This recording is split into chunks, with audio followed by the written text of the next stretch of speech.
explain. Chris, what is your last name? Hankins, H-U-K-I-N-S. What do we need? That's right, it starts with a C. Yep, there You know, I can put the chairs anywhere, it's just, you don't have to. Welcome to, I almost remembered which one this was, like 18 or something. This is 18. I should have mentioned that, it makes you feel like This is I've 18. done This is too 18. many of these. Yeah. They're definitely not 2 days. 18 classes. Right? No. Right. Yeah. So, Thank y'all for doing it. It's been really helpful. Yeah. oh well, yeah. Well, it's fun. You What a can gift. stop us, right? If you're not in numbers, that means you're ready for it to end. I hope not. So, no, No. there's no end. No. But luckily, there's also no fee, right? So usually things that don't ever end, it's because you're paying for it, right? They don't want it. They don't want to stop that cash money flowing in. Anybody else online besides Nothing. Denver? Laura. Oh, Laura. Okay. So what are we doing? Who are we? Why are we here? I'm thinking of Admiral Stockdale now, but that's a whole other. Never mind. So last week we were talking about mindfulness. The week before that we were talking about mindfulness. We're still talking about mindfulness. It's a big topic. And today we got to the part of my lecture notes where I talk about what are, not in that much detail, but what are these 4 foundations of mindfulness? So so this is a super, super famous teaching in the Pali Canon. And as I mentioned, there's not that many places in the Pali Canon where he really talks about this kind of meditation. Like it's not exactly nuts and bolts, but it's more detail than you get a lot of places. And and what monks used to do, of course, was they would all get together and they would chant this sutta, right? And then they'd go home, or whatever, go back to their logic, It's like, well, you should probably try to do it as well. So that's what we're here about now. Actually try and do the sutta. So these are four topics of mindful contemplation that you can practice with, either on the cushion or otherwise. We'll talk about that. And like everything in the Pali Canon, it has a very sing-songy sort of repetitive kind of way about it. Like when it starts out the discussion of contemplation of the body, there's the case where a monk, having gone to the wilderness, to the shade of a tree, or to an empty building, wants to give you some options, sits down, folds his legs crosswise, holding his body erect, and establishing mindfulness to the fore. Now, what's funny is how much argument there's been about what does that mean, establish mindfulness to the fore? But, you can come up with your own interpretation. Always mindful, he breathes in. Mindful, he breathes out. Breathing in long, like a long breath, he discerns, I am breathing in long. You don't say it to yourself, though. It's just, you just know it. Or breathing out long, he discerns, I'm breathing out long. Breathing in short, he discerns, I am breathing in short. Breathing out short, he discerns, I am breathing out short. This is the most ridiculous, boring thing one could imagine. What are we doing, right? But these are the instructions. So we can see there's this very great emphasis on being intimately and continuously aware of what the body is doing, even to, and to something as boring as the breath, right? There's just nothing you can write in a letter home about the breath, unless you have some sort of emphysema or something, and you got a lot to say. But yeah, so we're watching this incredibly boring thing, and we're watching it very closely. We're staying aware of, you're not just, zombieing off there, like, I always think of the fish, it's like, talk about in the moment, no, it's like you're aware. It's like, oh, you see what the body's doing, what the breath is doing, in somewhat absurd detail. So we're training the mind to watch these very neutral things very closely, because that's the secret. The rewards of Buddhism are often in these hard to notice, kind of neutral, kind of whatever, kind of places in the mind. It's like there's nothing exciting except the truth, which is what you are looking for. Okay, I'll stop. So, going on. So it starts out with this just, what kind of breaths are you breathing? Whatever, you're just supposed to be aware of that. And then it goes on a little more, some more instructions. Sensitive to the whole body. I breathe in. Thus he trains himself. Sensitive to the whole body, I breathe out. Thus he trains himself. It's very repetitive.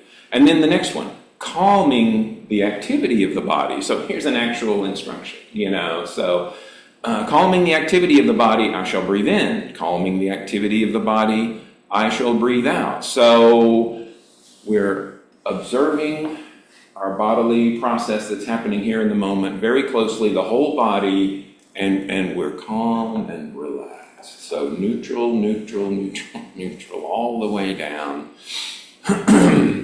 And so then it goes on with describing the various ways in which you can observe the body. Thus he lives contemplating the body internally and externally.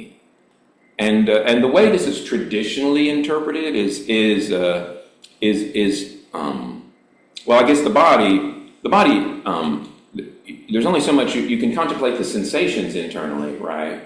And what it looks like externally, but you don't have a mirror. You're sitting in the forest, but you can observe other people's bodies, and that's often the way this is interpreted. So just, everybody's got one, and they all stink. They're like opinions. Never mind.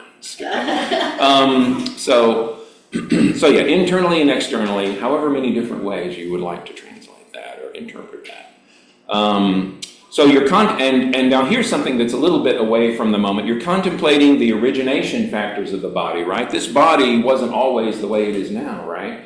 You were born from a woman and grew up, the body came into existence in this world, and you contemplate the dissolution factors. This body that you are in at this very moment will soon be otherwise, right? This is just a temporary point. So that's what's meant by origination factors and dissolution factors. I've never understood what that meant. Right, well, and that's a good question. Perhaps there's some subtleties there that we should pursue, but that's the way I've always understood. But origination, every event, like even just the breath has an origination. Every breath starts somewhere and ends somewhere. So everything about this process from the moment to moment all the way up to your whole life, right, is starting and stopping and coming into being and going away. This constant thing. Well, that's a good question. Well, that's not for now, though. We'll do that later. So where are we at? So origination factors, dissolution factors. I'm sure I've read about that, but it was so long ago, I don't quite remember what I read. And you can also just contemplate the body with the thought that you're not really thinking the words, that you're just aware the body exists, just to the extent necessary for knowledge and mindfulness. So that this really is kind of like that bare attention that meditation teachers sometimes talk about. So that is a part of this. Just that bare, just be aware of everything without evaluating it or having some heavy metaphysical thought about how it's originating or whatever. Just be aware, that is also part of the instructions of the mindfulness of the body. So he remains, and now it's kind of wrapping up. He remains independent and clings to nothing in the world, right? I said this is spoken of as if this isn't your first day at the monastery, or whatever. You need to be pretty calm and your mind needs to be somewhat composed to really work with this, but it's a practice, right? You work on it and you get better. So then it starts talking about, the last bit of those, this is a long list, but he knows when he is walking, standing, sitting, and lying down. So you're staying mindful of sort of the orientation of your body and, what your body is moving around doing. But of course, in Buddhism, there is walking meditation and standing meditation and even lying down meditation, which is different from just resting, in case you're like, oh, finally, a meditation method that's just for me. Good night, I'll be meditating for the next 8 hours. But yeah, so you can meditate in all these positions, and so this is part of, it can be part of your formal meditation, but of course you also do that stuff all day. And so the sutra sort of shifts into things that are more outside of the cushion, as we think of it nowadays, when going and returning. So wherever you're out and about, he makes himself fully alert when looking towards and away. So wherever your attention is roaming there, when flexing his limbs, you stay aware. When wearing robes and carrying the bowl. So now we're just off in just daily activities, right? And so we have this constant little touch of awareness about what are we doing all day long. And of course, wearing the robes, I mean, you can go all the way down and interpret that as like the neutral feeling of the clothes hanging on your body. I don't know if that's what the sutra meant. But I mean, we are zooming in pretty close on some of these. So yeah, just what are you doing physically? Being aware. Remaining alert and not just heedless, where you know, instead of like driving there and it's like, what did I guess I drove, my car's here, right? I guess in that day you just walk somewhere and it's like, oh right, I'm at the main building. I forgot, I wasn't even paying attention, I walked here. So I think that works no matter what your mode of locomotion is. So eating and drinking, falling asleep and waking, speaking and staying silent. You are mindful of what you are doing. So if we're sitting here listening to you, concentrating on what you say and Right. we see you, Right. does that count? Right. So is there a part of your mind that is noticing that is happening, right? This is sort of developing what people often call the observer, and then everybody else starts arguing about whether there should really be an observer or not. But the fact is, there's a good stretch in your meditation practice where there is very much an observer. You have, you sort of, there's the doing, and then there's the aware of what the doing is, and as Ajahn Chah always says, right, that observer is kind of special because he's a lot of times not all mixed in with the activity, right? The part of the mind that sees you doing these things and sees you thinking these things and sees you feeling these things is just observing. He's not doing and thinking and feeling, right? He's just aware. So this is this sort of silent, still part of the mind, right? That the witness that's observing.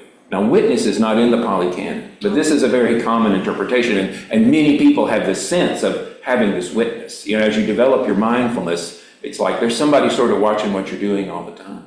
And luckily, it's not your dad. He's not going to get mad at you. Well, maybe he will. Practice more metta, right?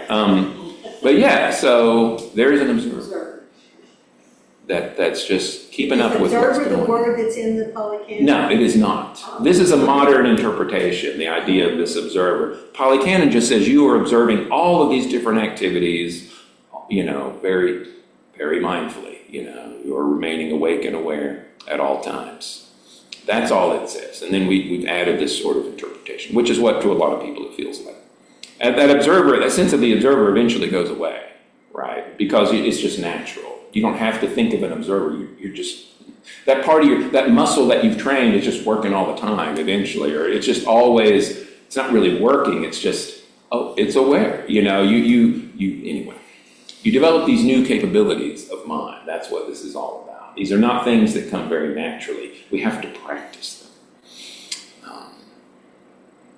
So, you're walking around, you're eating, you're drinking, falling asleep and waking. It's very interesting to try to watch yourself fall asleep. It can get in the way, admittedly. But you can tell. And then when you first wake up, I'm always in a pretty different spot, and so you just notice all of these changes in the mind as, whatever you're doing. Where are we at? Okay, so the next section, which is getting into everybody's favorite part of this sutta, it starts going into contemplating the body basically as something foreign and frankly undesirable, because a chunk of all of Theravada Buddhism, and all of Buddhism to some extent, is we are trying to peel you off of identifying with any of the aggregates, which we hadn't talked about yet, but the body is one of them, not identifying. It's this foreign thing that you just sort of happen to be attached to, you know. So, but yeah, so reflect on the repulsiveness of the body. This is what the sutta says. Think of the hair, nails, teeth, skin, muscles, sinews, bones, organs, and all the various fluids of the body, which it lists, but I will not. And so contemplate the body. It's just this big conglomeration of, frankly, kind of gross stuff. You know, I mean, these people were very familiar with the insides of animals. They knew what that was, even without modern medicine. And another analogy is think of the body like a bag full of various kinds of beans, peas, and rice. So, right, there's just all this different stuff, you know, and that's neither good nor bad. It's just you're made of this conglomeration of items. You're this composite, you know, of all these different things that you just think of as you know, but you're a mess, frankly, you know. You're flies in the metaphor of the holy temple. Right. Yeah, that's not a Buddhist I thing. never thought It's pretty unholy, of really. that. I mean, you should take care of it because this is your vehicle for enlightenment. In fact, the Buddha said that he found enlightenment in this fathom-long body. So the body is that's why most of this sutra is about the body. Body is very much a part of the Buddhist path. But it's not because we put it on some kind of pedestal. No, it's gross. And it's quite unreliable. And that's what we're looking at. You know. So, where am I? So all the gross stuff. Bag full of beans. Right, so even, you know, it's like, now you can think of much better and probably even more gross things because we have so much medical knowledge, right? It's like you've seen sonograms and MRIs and X-rays. It's like I like beans. You know all of this. Beans are fine. It's mostly a bag of water. That's right. That's Really right. clean water. Beans swimming. Star Trek, Right. bags of mostly water. Right. Carrying around the ocean inside you still.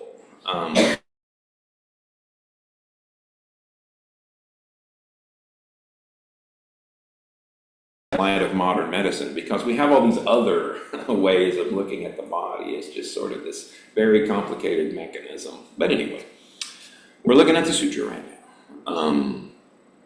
But of course, you know, how the body actually worked was so mysterious back in the day, right?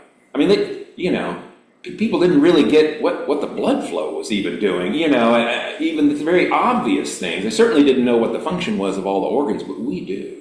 So we have this whole other dimension. I don't know what that means, but we got it.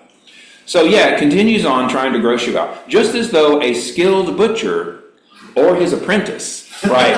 Because the Pali Canon is nothing if not trying to be accommodating. You know, if the butcher's busy, just think of the apprentice, has a killed cow cut up in pieces. He reviews all the pieces of the cow, you know, looking at them, and with the 4 elements, and I skipped over a thing. So, before we get to the cow, contemplate the body as the 4 elements, right? Which we're not Aristotelian physicists now, but this is the way people talked about things at that time. And in Buddhism, it's earth and water and warmth and air, the flow of air, right? Which is sort of synonymous with motion, you know, and the way people talk about it.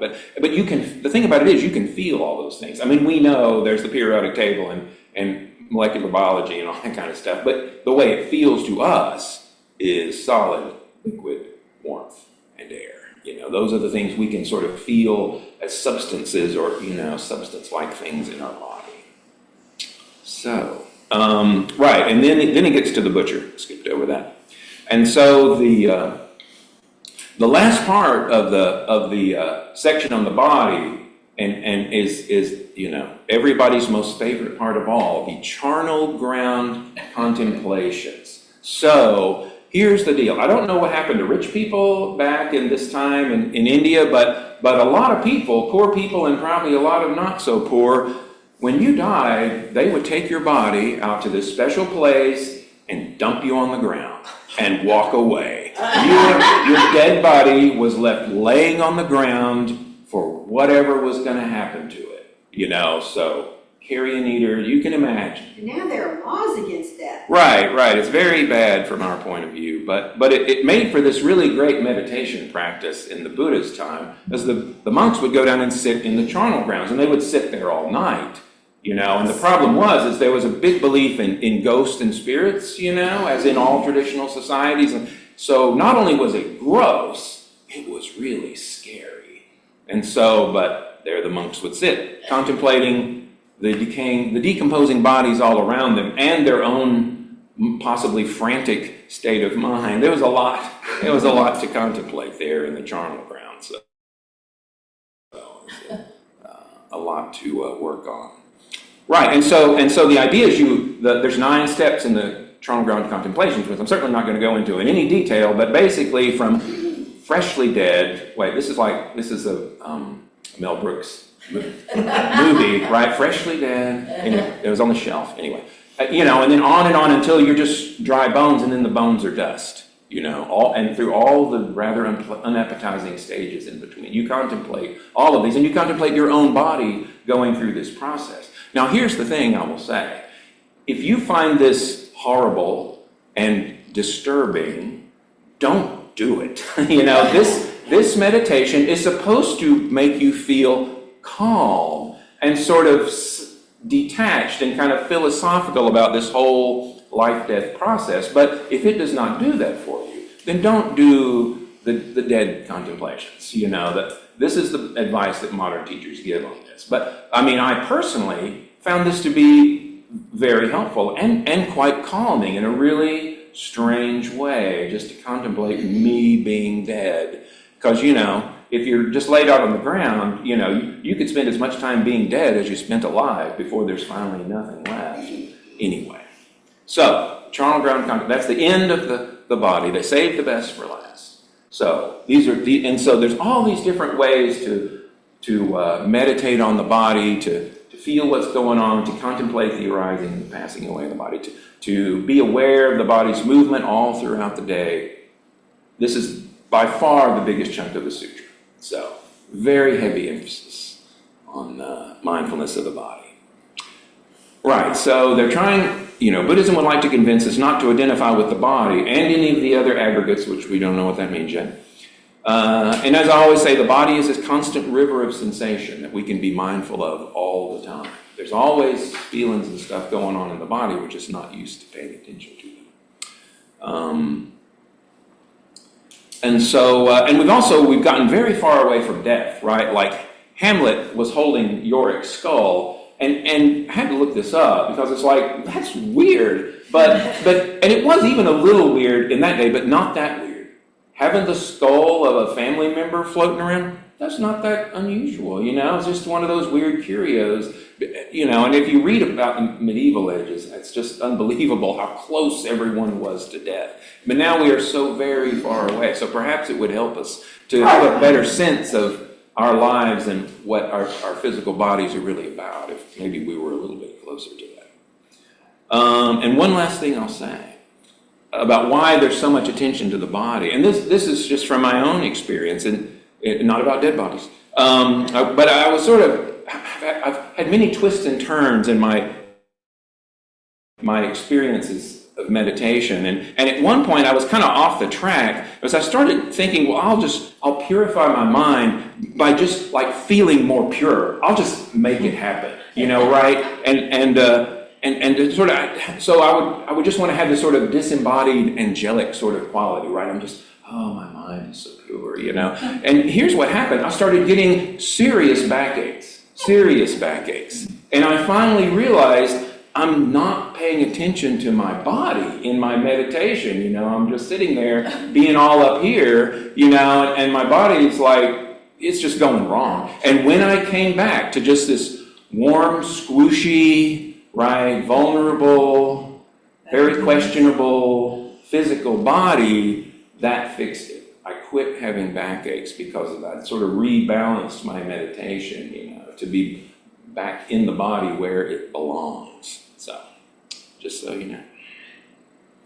All right. Any questions about all the many gross ways to meditate on the body?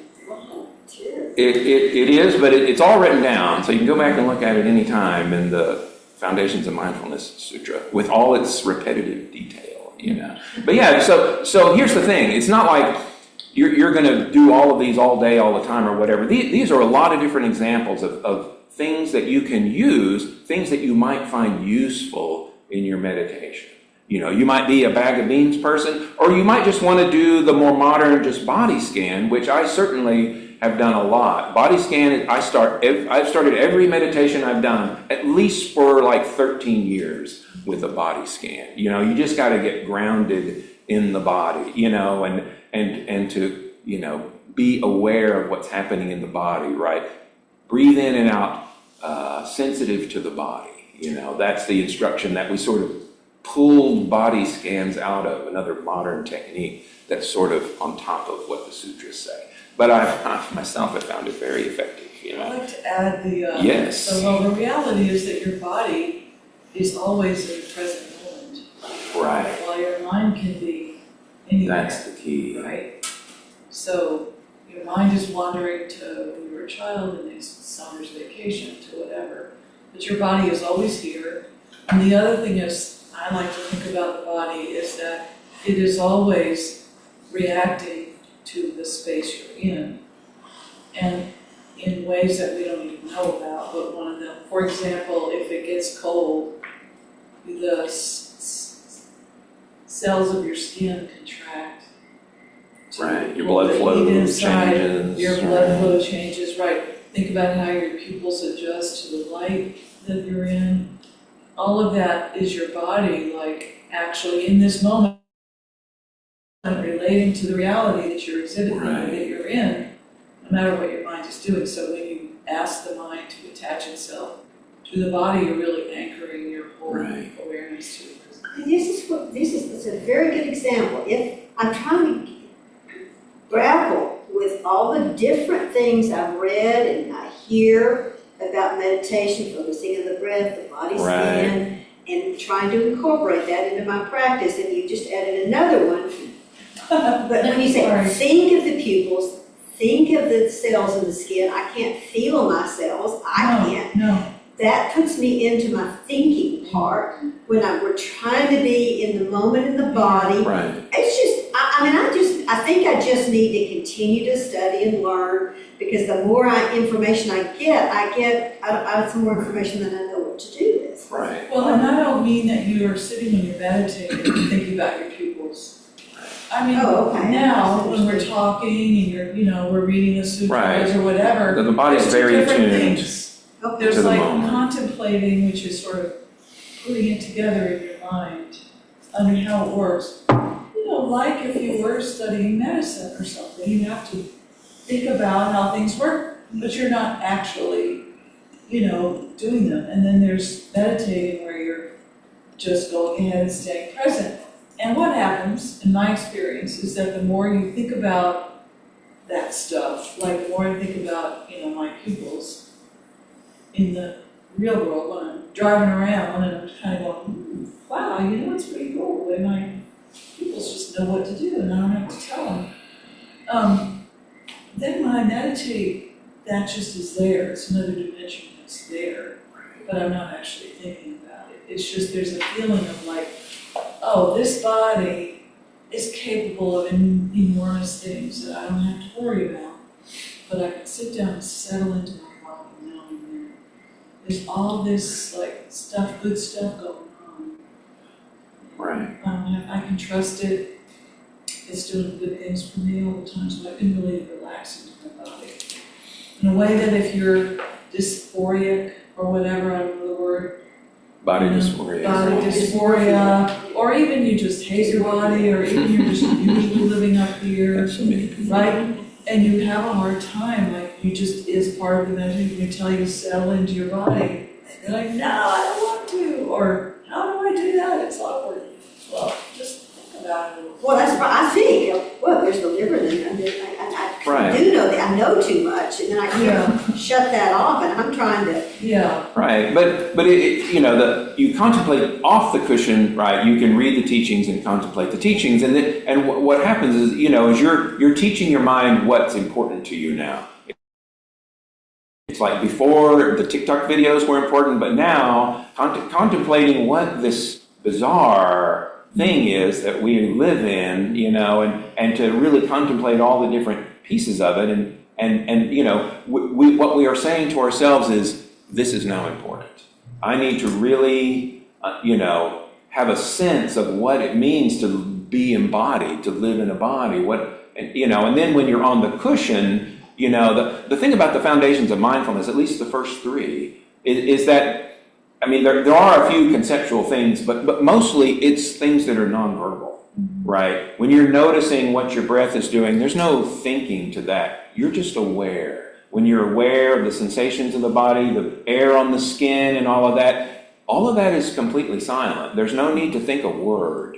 You're just aware of the sensation. So we're trying to tune into everything that's going on other than the words. We'll get to the words, because usually we only live in the words or the pictures or the thought process. Some people don't have words in their mind, and some people only have words. We think all these different ways, but whatever the thinking process is for you, we're sort of trying to turn the camera to other things that are going on, because that's where the good stuff is that we are looking for, is in those silent spaces. And so observing the body is one way to do that. And you also need to be aware of the body because it is intimately connected with the mind and the feelings and the moods and all that kind of stuff. So, I have an observation that Yes. I shared with Mick last Friday. I came into the silent sit during the day with a migraine, and I tried to I've never had migraines, and I've just been getting them recently, and I think it's just my body. I need to stretch more, and I've been working out, and that's not new, but it was, I guess, I don't know, it was just enough to be uncomfortable, and I'd had the same experience a couple weeks ago where I tried to sit at home, even with the migraine, thinking that I could kind of meditate my way out of it, or I was just like, well, no, I was really just trying to stay with my practice, so I need to meditate today, even though I don't feel great, I'm going to go try to meditate. I couldn't do it, couldn't sit the whole time. I immediately got myself, I think I maybe got 10 minutes in and got up. Right. But here, there was the social pressure of like, I don't have to explain this later, I don't want this to be awkward and have to tell everybody. And then I was like, well, and also I don't want them to have to clean up my mat, or I could clean up my mat right now. But again, what I observed was the more I put a story on it, because I was hurting so bad, there was cold chills, it was pressure here. I was sick. It hurt so bad. But the more I tried to use my brain, my thinking part, because I'm a heady person too. So he's talking about being able, we want to hold our awareness on this breath. I'm really multitasker. I can do that. I can do a mantra at the same time. I can then also be focused on my breath, focus on a sight. I've now incorporated being able to see. And so another suggestion was find a body part and focus on it. Now I can do that. So I can hold all these things, and my brain can keep going, and it can go down the laundry list of things. So it's like, what is going to work? And not that this is the answer, but it was just really interesting to me that my brain couldn't work. The more I When you had the migraine? yes. Right. So once my brain tried to put a story on it, wanted to think about how the cold chills. I was, instead of naming the cold chills, I was just watching them, and I would just feel it go down my arms and come back up my chest and kind of flush up my cheeks, and it was just I was just there. So what Doug was saying, I was in the body because I couldn't be up there because it made me sicker. But watching it, following it, going to the pain in my head, it softened. It didn't go away, but it softened, and I was just watching it instead of suffering from it. That's what it was. I wasn't suffering from it. I was watching it. There was no suffering, even though it was crazy. I don't know, because there was no story to it. So it was almost I'll remove the ability to be suffering. And I told him, I was Mick, and I was so this is going to be the longest meditation ever. I'm not going to be able to make it. It was the shortest thing I've been through. I've sat in this room so many times, and it was one of my shortest meditations. I don't know what that means, or because I was very curious about that. I was I immediately stood up and just said, Mick. I was I had this big headache, and I just gave him all of it. I was here, what is this? Right. This is so crazy. But I don't know. I don't know what to do with that, because obviously we don't want to You don't want to induce a migraine in order to recreate that experience. Right. And so Right. literally the next day, my mind was back to its normal, like, multitasking, and I was like, oh, Right. man. Like, Right. But you did see that it's possible. yeah. I was Because you like, weren't shooting yourself with the second arrow, as we say in Buddhism. Oh, that's it. That's, I was trying to figure Yeah. out where, because I knew what it, like that thought pattern of like just Right. watching it instead of suffering. I guess the storyline creates the stuff. of Right, suffering. because we start thinking, we're basically trying to think of ways to get out of it or deal with it, and it's resistance. And if the resistance is not there, then it's just the pain, Yeah. which generally is much more bearable than our reaction to the pain, which is, that's the part where it's like, I can't stand this, right? That's the part of the mind that can't bear with anything. So it's the brain. And so how do you get that guy to simmer Right. down? And I watched y'all's video. I'm sorry, I'm coming back circling around. Watched the video from last week. And y'all were talking about, like, it was 2 years that you finally got bored enough to be able to do I felt ready. Vipassana. You're right, my brain had settled down enough to start approaching some of these other I was like, things. I'm like 4 months in. I got a long way to go. I know. Not the same for everybody, but don't be surprised. It does kind of take the pressure off of like, really, I'm just building habit. I'm just Right. like, and I do see so much benefit outside the mat, off the Right. mat, and just trying to let that be what As it is. chaotic as it is very helpful. I like the analogy of a scientist. You know, you are looking in through a microscope or something. You don't have a lot of feelings about it. Well, maybe you do, I guess. But Your research grant depends on the idea is it. that you're just curious, and Right. that's what I'm hearing you say. You just became like, where's this going? How's this working? Right, you just want And you didn't have like a theory that you were proving, or you didn't have a story, like you said. You were just looking at it, and that kind of simpleness. It sounds. That's what they're saying. Right. That's This- all the time when they say, look, observe, they're- see. Right. It's this impartiality. It's this like not having a preconceived notion of what should be happening, but just being totally curious about what is happening. But it's very hard, and you can't just make that happen. I think you stumbled on it, essentially, right? That's what it sounds like. Yeah, but I can't recreate it. And And now like, you're going, oh, that works. yeah, that was Right. cool. Wow. Right. So now try to meditate when you're really tired, right? See, so there's all sorts of places where the mind just kind of like, I give up, No, you know? yeah. I think on a much smaller scale, most people have experienced that all-consuming one sensation that you can follow in the body.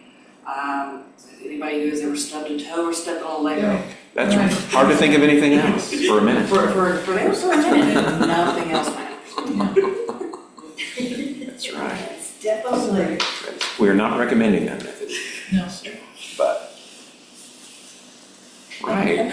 All right, so I'm going to talk about feelings next, which I mentioned last week. The word there is Vedana. So it's not feelings like my heart is broken and I must write a letter to my beloved for forgiveness or whatever. That's not the kind of feelings we're talking about. Not as in emotions. Right. That's usually teachers will talk about. There's all these big complicated emotions, and emotions are this mixture of thoughts and feelings and ideas and reactions and resentments, and emotions can be very complicated. But what we're so scientifically, right, we're trying to boil it down to just the simplest things. And so feeling, Vedana, is this instant reaction to anything you experience in the mind or the body. When thought pops in the head or you see something, you get this immediate pleasant, unpleasant, don't really care, right? And there's only three, and there's only three Vedanas, it's extremely simple. So, from our point of view, knowing Charles Darwin and all that is very obvious. It's right, yeah, you need to evaluate everything that comes into your experience immediately, because you might need to climb a tree very quickly, right? And so this is the way we're wired. So we have this immediate reaction. But Buddhism says, well, you can use that because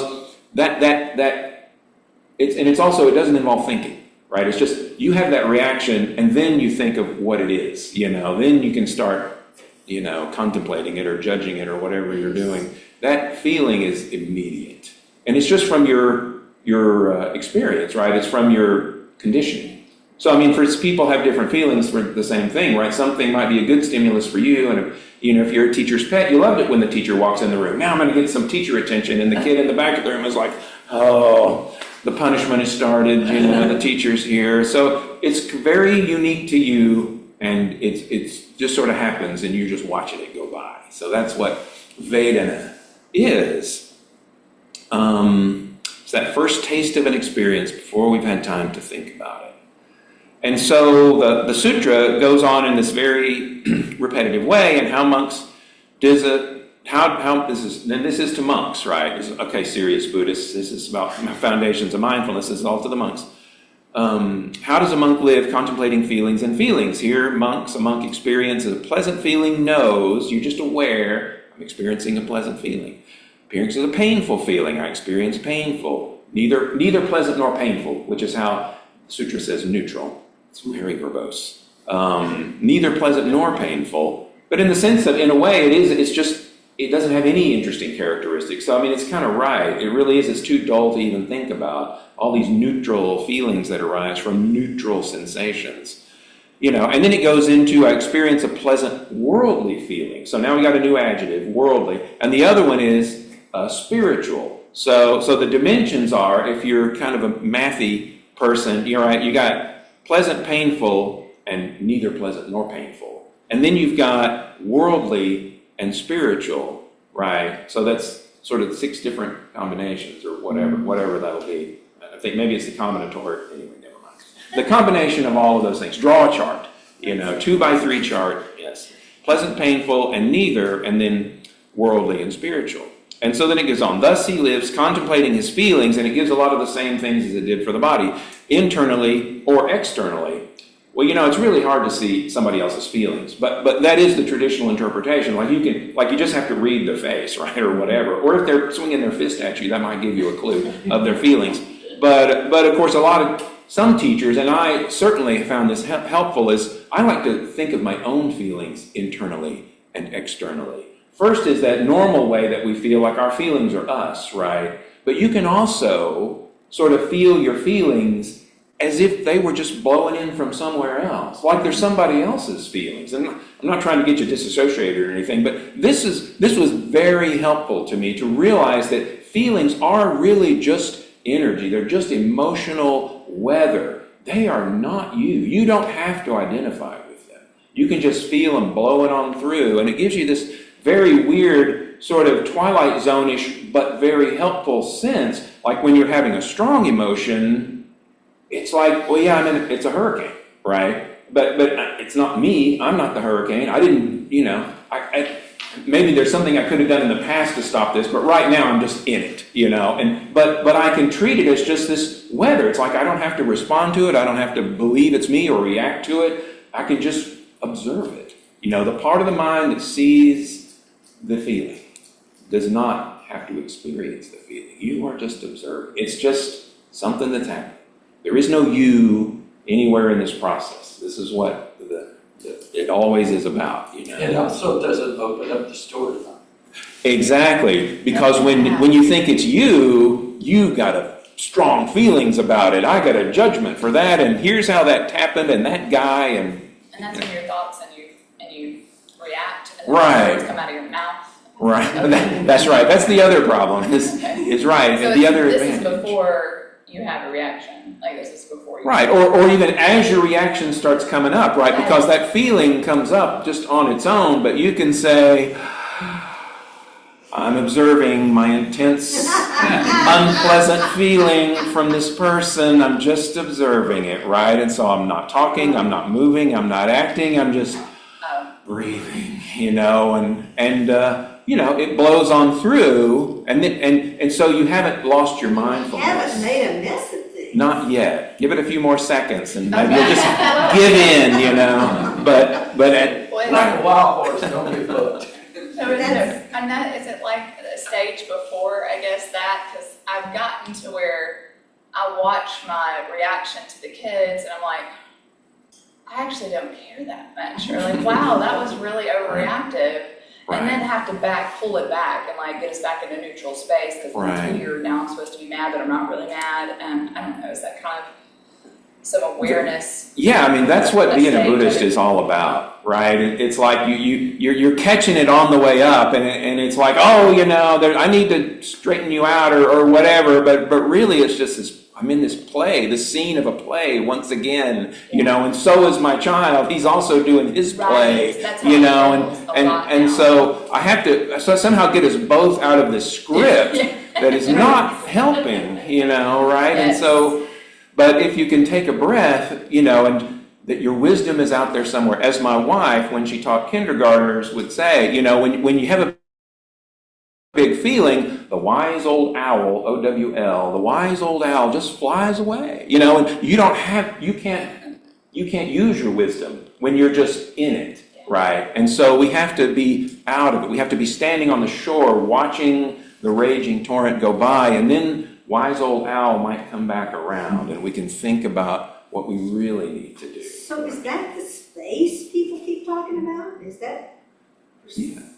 Pause for reflection, right? I mean, and you feel it as this open mental space. This I've is never felt the way many it people think sounds about it. wonderful, but Right. But I mean, that's just one way people talk about it. You can also just think of it as a pause, right? It's this disconnect between the feeling and your reaction and your further mental processing. Just wait a minute, so that you can catch back up with yourself and try to recover a more contemplative mode of thought where you're not just reacting.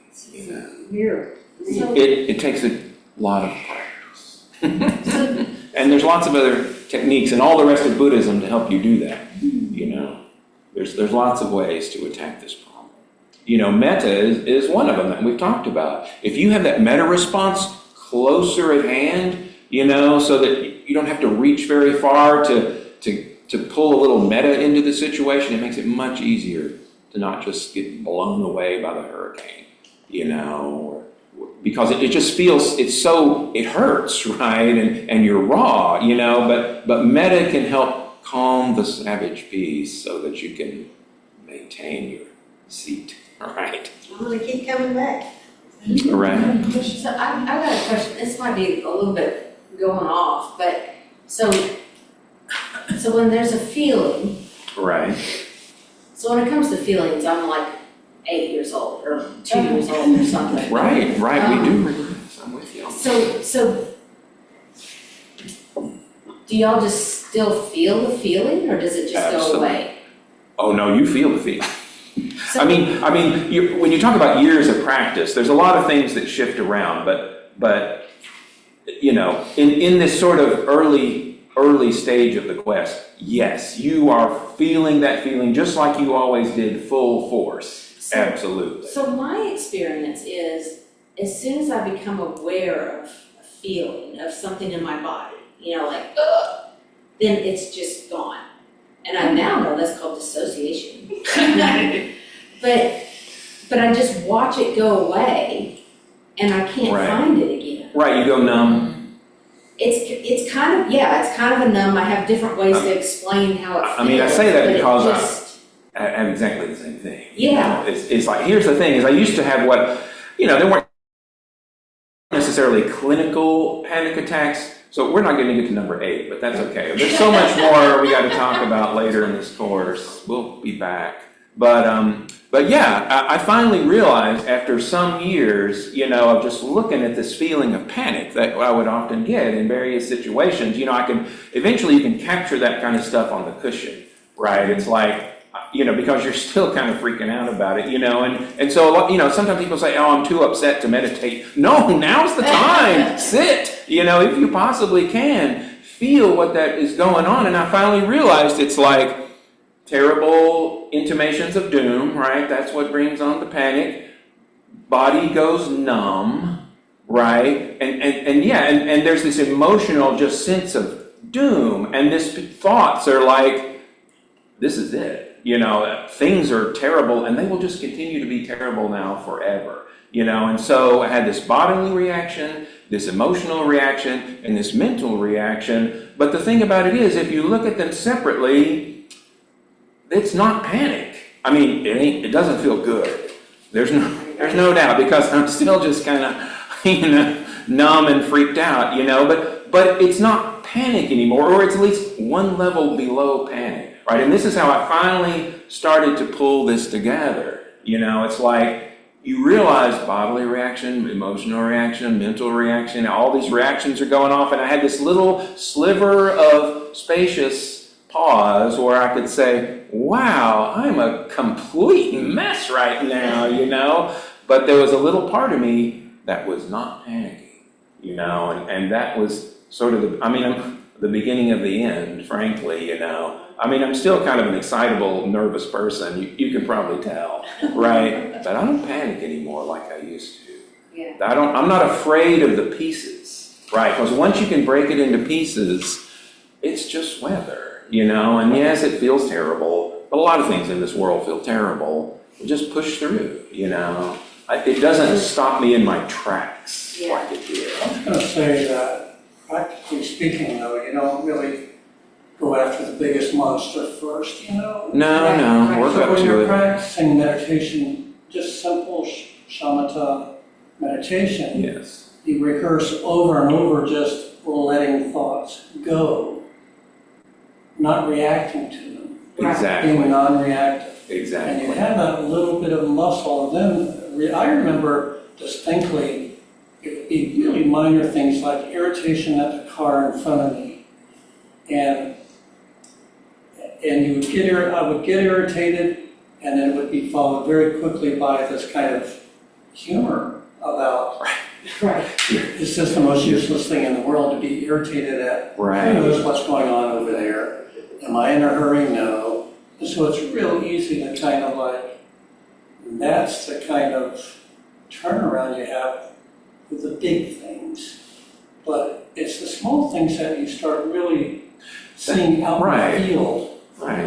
automatically. Right, just daily irritations. Excellent practice. No, what I'm talking, this was years before I got a hold of all of this. No, I was still panicking for the first few years I was a meditator, and I didn't know what to do about it. It's like, this is terrible, my meditation's not helping me with this, but yeah, so what you're doing every day, all day, is just you're seeing the pressure, the pushes and the pulls, it's like, oh, I better make sure I get some of that, or oh, I gotta stay away from that. You're getting these Vedanas all the time from everything, and you realize how much is just pushing you around. Yeah, For you no can treat that reason. with a little bit of humor. Yeah. Right, Just a little bit of look. right. Take a breath, Right. smile. It is pretty funny. It is really funny because it's like, oh, that was real. Yeah, it's gone. Yeah. I Exactly. can't find it. Because when you notice it, right, it takes the air out of it. It's when you're just heedless, you're just in it, you just believe it. That's when you're feeding it. But if you can take one half a second and say, oh yeah, this is pretty stupid, isn't it? Then everything starts settling back down. It's very good. Absolutely. All righty then. We're halfway through, but that's okay. Right. That's all right. Samadhi shmamadi. Because dependent origination, I can't say it Yiddishly. Yeah. So, yeah, it's all good. So the foundations of mindfulness, a very dull topic, but it has a lot. It's been very It covers a lot of ground. Yeah, I think it's very Observing appropriate the to body. where we are too. though. So yeah, we're Yeah. lingering over the first two because that's where we're at, Right, Right. So we Right. need to talk about those. right. That's true. The first two are where the action is. The third one's pretty mysterious. And then the Yeah. fourth one is really your practice. So it's not as much Is that in the book? I can't remember. no. The four It foundations. was supposed to be in Goenka's chapter. Oh, you No. don't like Goenka, that's right. Well, No, I that's forgot, true, I forgot. but there's a reason. I don't like him. But he might mention them No, in he was the Eightfold Path, he didn't really. Well, yeah, but in the traditional teaching of mindfulness, the Eightfold Path is really, the four foundations of mindfulness is really the biggest part of it. It's like I'm sort of, we've been talking about just regular meditation and people's normal meditation, but usually if you go to the big scary monk who's like memorized all the sutras, he's going to tell you about the four foundations of mindfulness. Yeah. That's what this mindfulness discussion is centered around, you know. But we're just kind of catching it on the back end. But no, going I did that one, that was a good chapter too, I remember when we did about meditation, Oh, chapter 10. chapter. And chapter 8 is also a good chapter about Yeah. meditation. Not so much about But you know, I read those chapters and then I come in here and listen to you and I'm going, what the hell did I read? Or did I read? Well. I go to the book and it's underlined, it's yellow, highlighted, and I'm going, I didn't read any of that. You have to unpack it. Yeah. This is why, for a number of years, I mean, I was still reading sutras and stuff, but I realized that I read too quickly to absorb the material. And so that's where I became dharmaseed.org's most ardent fan. I had to listen, and I didn't put it on double speed. I mean, I don't think I had a double speed button at that point, you know. It's like, no, I had to listen. I had to wait for them to say the next word, and it was slow enough that I could actually think about it. So I had to learn the Dharma from listening, because I was too used to reading just for facts, right? That's the way we're taught to read. I read it But like it's a college course. Right, but this and is- there'll be a test on it. the important thing is not the little concept. The concept is just to push you in the right direction. What really teaches you the Dharma is to think about, how does that concept feel in my body and my mind when I'm wandering through the day? You know, you have to back up, and it's like, do I know what that's like, or is he talking about something maybe I haven't experienced yet? But then you realize, I mean, it's so incredible when you realize, wait, I know what he's talking about. It's when you have this thing happen to you in this situation and you do this, you know, or whatever. It's like, now I get it. But I have to read. I can read slowly. I'm better at reading slowly now. But I had to just listen. That was the only way I could get it. There's two things I want to say to this. One of them is that this book is not perfect, you know, and there's not that many books. Just ask me. You know, yeah. But no, all books No, but there's are not really lopsided. very many books right? that include all these different voices. And that's what we were looking for. Is we wanted you to Right. hear Theravada voices, Mahayana voices, and eventually Tantra voices. But Zen. so it's like it's not a perfect tool. That's all I'm saying. Well, and that's why I'm so hoping that you will repeat this course. And because I just really feel like I need to recycle it. Hear the word Vedana again. And Right. oh yeah, that's I mean, pretty I have to good. tell you, when I was listening to Dharma Seed, I did not keep listening to new lectures. It's like Sumedo has like 100 Right. talks, and Amaro had like some number, maybe less or more. I just listened to those over and over. I mean, I must have been through both of them. I listened to every one of their talks like 5 or 6 times. And I would just start back at the beginning and listen to them all again, and then start back at the beginning and listen to them all So this is again. my second point, is that the way you do Dharma in modern times is book groups. Book groups. Right. Yeah. Because that way we learn is we have to talk. We have to say, Right. no, that's To like reinforce this, or I get it, this, blah, blah, blah, blah. And that's how you're telling yourself to Dharma.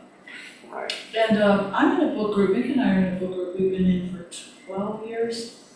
We're reading the same Chogyam Trungpa. We've read one of his books 3 times together, and it's an 800-page book. And we go back and start over again. So it's like, that is the nature of the material. It sparks things, and then as you evolve, the words become different words, and you get them in Right. a different way. Right. A different level. And so, just plan on it.